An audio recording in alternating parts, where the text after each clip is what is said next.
Hello everybody, welcome to Reaping videos. I'm hoping that gets a little bit catchier with time. I don't know, we'll see. Anyway, so I'm at the park here in Boston. It's a little cold. I'm just trying not to be too awkward, so I'm making sure nobody's within direct earshot. Okay, so let's give this a shot, huh? This episode, it could be called a lot of things, but I'm going to call it the red thread. So it goes something like this. Every single idea you've ever had, or theory, anything like it, in this instance, for this video, I want you to visualize it as a web. Maybe in the corner of your basement. Imagine a blank corner and there's a spider web coming down from it. Takes up the whole corner, right? You start from a solid structure, something that is concrete, and you build a web. This web comes about before anything can get done. You need a complete idea, maybe a project, maybe it's just how you've come to see something. It's everything that you can't imagine.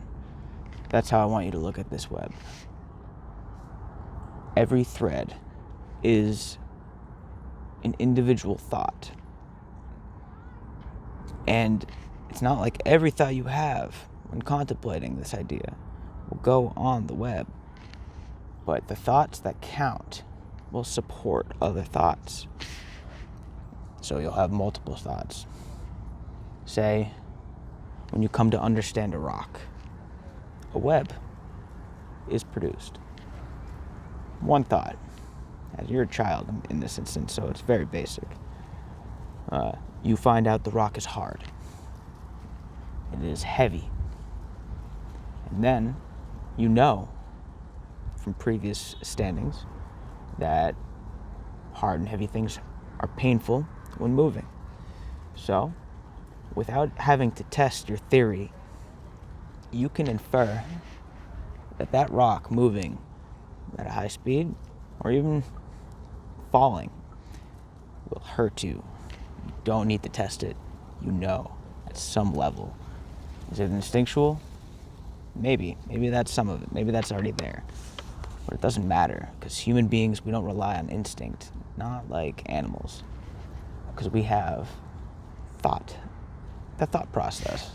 It's very, I'm not saying animals can't think, but the way we think is unique to us. And it's proven by everything. Everything around you. Humans are unique, one way or another. I'm not here to determine the line. Anyway, each accompanying thread produces the result, an idea. That rock will hurt me. You don't need to test it. It will hurt you. That's just it. Those last couple threads of logic, this will hurt me, are theory, but they're based on other threads from logic. Okay, so that's a rather simple analogy.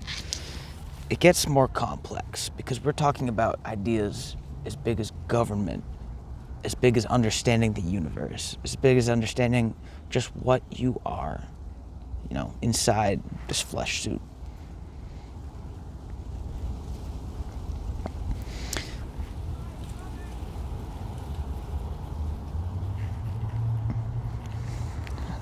So back to what I was saying on this book.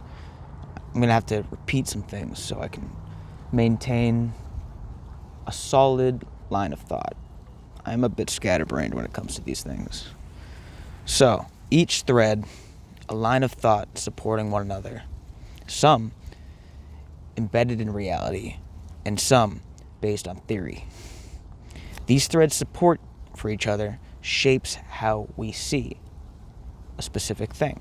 Whatever the object in question is, be it a relationship, be it, like I said, how we see the world. It shapes how we see it. All the lines of theory and all the lines of logic.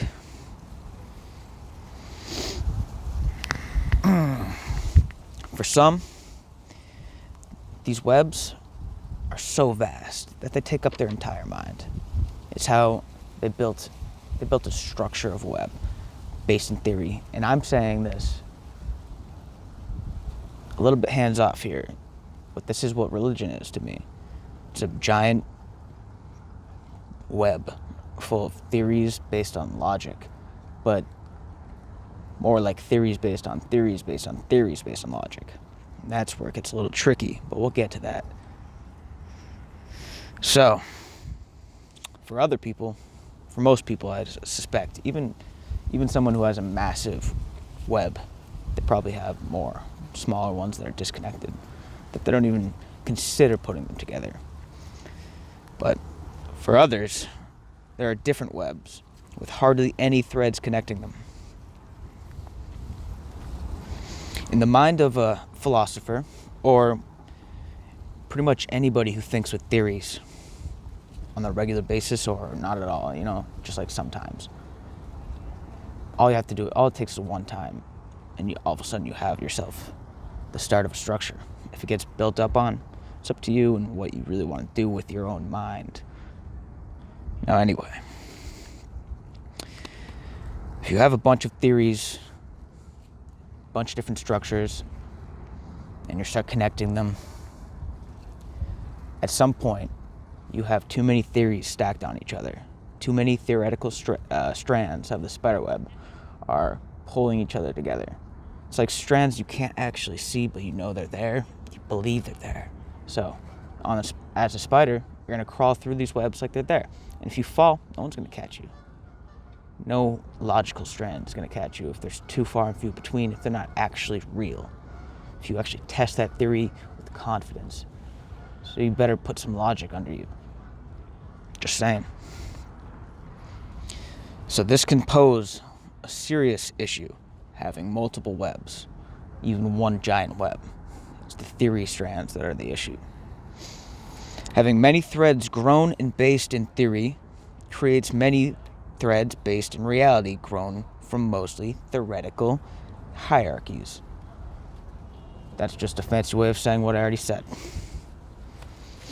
This would be fine if every or most theories are correct, especially the keystone ones. If you have a giant web and it's based in mostly theory, hopefully the ones that are at top, the ones that support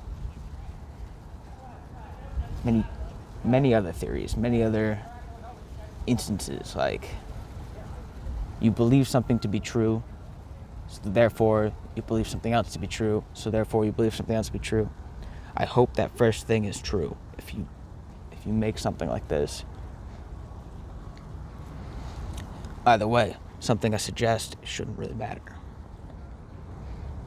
But I'll suggest that in a minute. First, especially these keystone threads that are placed near the beginning of the thought web. Excuse me. So I'm just highlighting the danger again here. It looks like one could potentially live a complete lie and create evidence of its existence. So seeing an object or anything, as we said, through a web, which is how you see everything. Seeing something through a web of lies will produce consistent evidence that it is true if it's too far gone, if it's well built too. You got to think of a story or a fictional anything that you've maybe, something that you know well. Let's go with Toy Story. This is a big one. I think everybody in the planet knows Toy Story to a degree. You have to accept certain rules, right? Now, a web is basically made for you with a movie. That's why they're so fun to watch. All these ideas come together for you. You don't have to do any thinking. Unless it's a really good movie. Then they want you to do thinking. But Toy Story isn't about overthinking. It does have some lessons, of course. Some adult humor hidden away, which is always beautiful. But the point is, you accept values for what they are. In this world, toys can talk and come to life. They don't like to show it to people. Yada, yada, yada. You know the gist. Point being, when you shut that movie off, do you think toys are talking when you're not looking? Because they're not. And you know that. You abandon this entire thread, this entire web, with ease. And that, my friends, is the point of this conversation.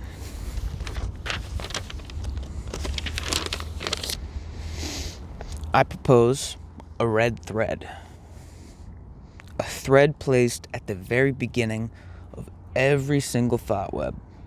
Just like you see, just like you do with the movies, just like you do with any fictional story that you already know isn't real.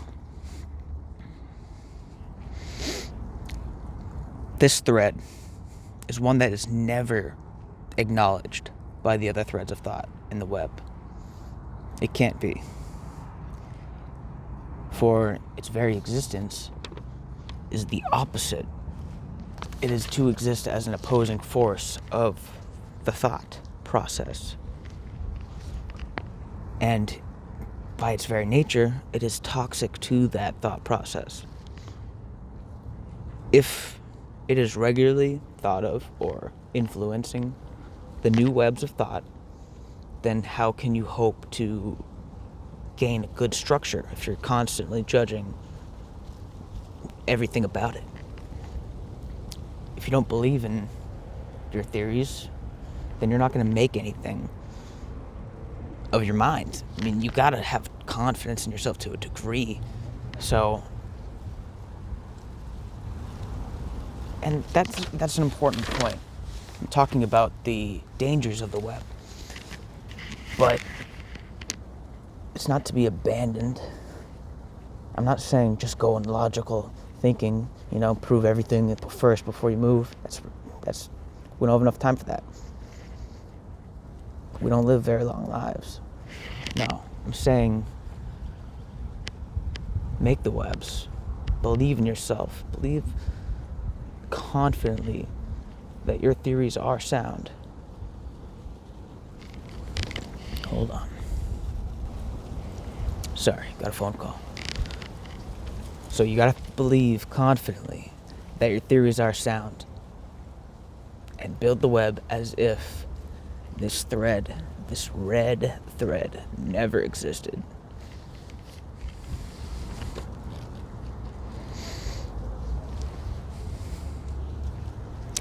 Here I explain, actually, why a thought web is good. The nature of a thought web analogy should fit into any given situation, meaning anything achievable begins in the thought web. As put, using theoretical threads to build your structure is extremely useful and normal. You do this on a regular basis. This is a new way of looking at it, but this is something you already do. But, as I said before, it can lead to misleading yourself to a great extent. Now, what is the red line exactly? What do I mean? I mean, you have to understand before going into any idea that you're just full of shit, That's what it is. That's simply, you can believe in yourself to a full extent while keeping a little piece of you that you don't listen to, but it's always there. So when proven wrong, you don't fall apart completely. The red thread comes into play here. When the owner of the web finds themselves at a logical roadblock, no way forward, all possibilities tested and failed, one must either retreat into disillusion, never abandoning their web of now, proven to be a web of lies.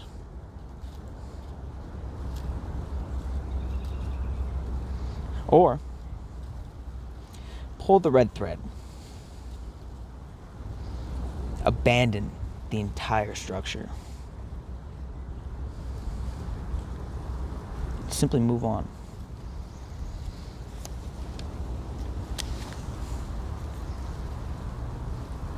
I know that sounds like a lot. Or, to some, it sounds too easy. But the reality is, nothing is easy, and philosophy doesn't help you beat problems, not necessarily. Not in a direct way. Now, what is the red thread and the web of thought? To me, it's just an analogy. It's just a way to show you that it's possible to keep moving, even if you've invested yourself so heavily into something that you believed in. It's not the end of the world if all of a sudden you realize it needs to come crashing down. Don't hold on to it. Don't make it something that it's not. Don't blindly put faith into anything. One sec.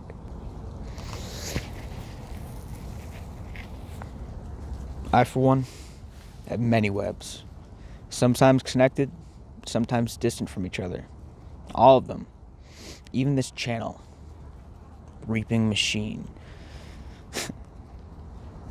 A simple idea.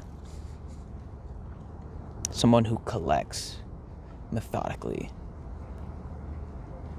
In this instance, this case, I want to collect knowledge of the world. I want to be somebody who understands why things work the way they do. I've written,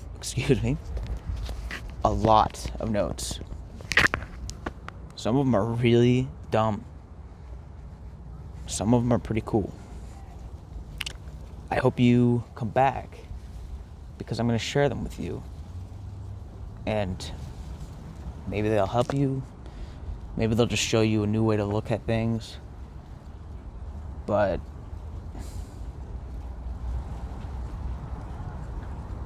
I've been going through shit my whole life. And I'm still fucking here. I'm still having a good time. And I'm not going anywhere. And if Reaping Machine doesn't work out, I'll pull the red thread and move on.